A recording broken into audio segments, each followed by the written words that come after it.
предприети действия от страна на кмета Милев. Ние подкрепихме втория тур в изборите на кмета Милев и желаем Сливен да се превърне в един красив и икономически проспериращ град. И именно за това ще потърсим отговорности и отговори от всички, които злоупотребяват с властта и работят в разрез с законите и против интересите на гражданите на община Сливен. Коалиция Съюз за Сливен. Въпросите, на които предстоим да получим отговори ние и цялата общественост, са относно сметището. Кой е оператор на сметището в този момент в София? Кога е създадено гражданското дружество? Кои са фирмите, които участват в него? Кои са техните управители и с кого са свързани те? Имате ли лиценз по закона за управление на отпадъци? Имате задължителната за обекта строителна категория? Защо се събират от оператора незаконни такси от граждани за доставени отпадъци? Кой ще заплати екотаксата и отпада към МОСВ върху тях? Втори въпрос. Относно фонтана пред общината. Къде е фонтана пред общината за 150 000 лева, който би трябвало да е изграден от договор за продажба на парцела на фирма Депотекс АД?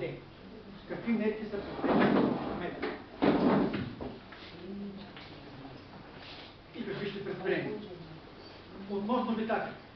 Къде е построеният Битак от фирмата на Димитър Батаков? Къде е построеният мол, който бе условие по продажбата на парцела на бившия сливенски Битак? Какви мерки ще предприеме кмета Милев? Четвърта точка. Относно цената за асфалтополагането. За кои обекти и къде фирма Биндер АД е положила асфалт за над 22 милиона лева, от които вече е получила около 16 милиона лева? На каква цена са тези обекти и колко струва 1 кубичен метър асфалт? Вярно ли е, че само булевард Георги Данчев, който е около 10 000 кубически метра, квадратни метра, са 2 милиона и половина лева? Или това са 250 лева на квадратен метър? Положен асфалт? Включената цена за плочки и бордюри? Без плочки. Като цената за строителство на магистрала Тракия. Пета точка. Относно кариерата за инертни материали.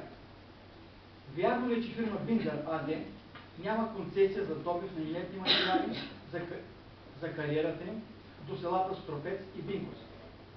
Какви мерки е предприел кмета Милев за спиране и добива на инертни материали във връзка с решение на Комисията по екология и горско стопанство към Общински съвет Сливен? Подписан ли е документ с невярно съдържание от кмета Милев за липса на пътни съоръжения и техническа инфраструктура в района на кариерата на фирма Биндер по искане на заместник министъра на икономика?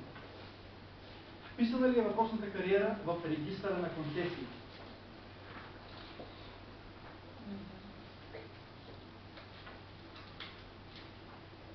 Попада ли в Натура 2000? Вярно ли е, че въпросната кариера липсва в националния конституционен регистър?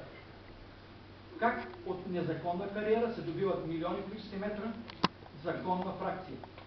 Какво е получила община Сливен като конституционно възнаграждение?